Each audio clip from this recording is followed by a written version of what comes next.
어제 신규 환자는 374명으로 이틀째 300명대로 떨어졌습니다. 하지만 휴일 검사 건수가 줄고 환기를 많이 하는 계절적 요인이 반영된 것이어서 방심해서는 안 된다는 게 방역 당국의 판단입니다. 취재기자 연결합니다. 신현준 기자. 네, 신현준입니다. 네, 어제 2달여 만에 확진자가 400명대 아래로 떨어졌는데 오늘은 조금 더 줄었습니다. 신규 확진 현황 먼저 알아볼까요? 네, 오늘 0시 기준 신규 확진자는 374명입니다. 확진자는 지난 3월 말 이후 2달 넘게 400에서 700명대를 오르내렸는데요. 오늘은 어제 집계보다 25명 줄면서 이틀째 300명대를 기록했습니다. 하지만 코로나19 검사자 수가 평일보다 주는 휴일 영향과 여름철 환기를 많이 하는 계절적 요인이 반영된 것이어서 아직 안심하기는 이릅니다. 감염 경로를 보면 국내 발생이 347명, 해외 유입이 27명입니다. 국내 발생을 지역별로 보면 서울이 128명, 경기 118명, 인천 11명 등 수도권 신규 환자만 257명입니다. 수도권 밖의 지역을 보면 대구 16명, 대전과 충북이 각각 14명, 세종이 7명 등입니다. 전국 17개 시도 전역에서 신규 환자가 나왔습니다. 코로나19 관련 사망자는 4명 더 늘었고 위중증 환자는 5명 늘어 158명입니다.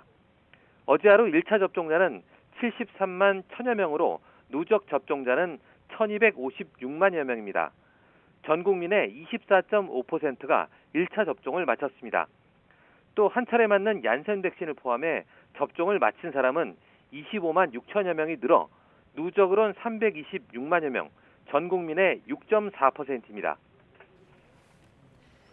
네, 오늘 중대본 회의에서는 이르면 오늘 백신 1차 접종자 1,300만 명을 넘어설 것이란 전망이 나왔다고요. 네, 권덕철 중앙재난안전대책본부 1차장이 오늘 아침 중대본 회의 모두 발언에서 한 말인데요. 이르면 오늘, 늦어도 내일 중에는 백신 1차 접종자가 1,300만 명을 넘어설 것으로 예상한다고 말했습니다. 그러면서 1,300만 명 1차 접종은 당초 6월 말까지 달성하려는 목표였는데 2주 앞당겨졌다고 강조하면서 예방접종이 예정된 분들은 예약된 날짜에 접종을 받아달라고 당부했습니다. 또 60살 이상 어르신에 대한 예방접종이 진행되면서 지난 4주간 위중증 환자 수는 150명대를 유지하고 사망 환자도 30명대에서 10명대 초반으로 감소했다며 코로나19 위험도가 낮아지고 있다고 설명했습니다. 다만 최근 한 달 하루 평균 확진자가 500명대로 작지 않은 규모고 감염 재생산 지수가 지난주 1.02로 이를 넘어서는 등 방심해서는 안 되는 상황이라고 지적했습니다. 이런 가운데 중대본은 오늘 사회적 거리두기 개편 방안을 논의한다고 밝혔는데요. 개편의 핵심 방향은 자율성과 책임성의 가치에 기반해 강제 규제는 최소화하고 지자체 자율과 개인 방역은 강화하는 것이라고 설명했습니다.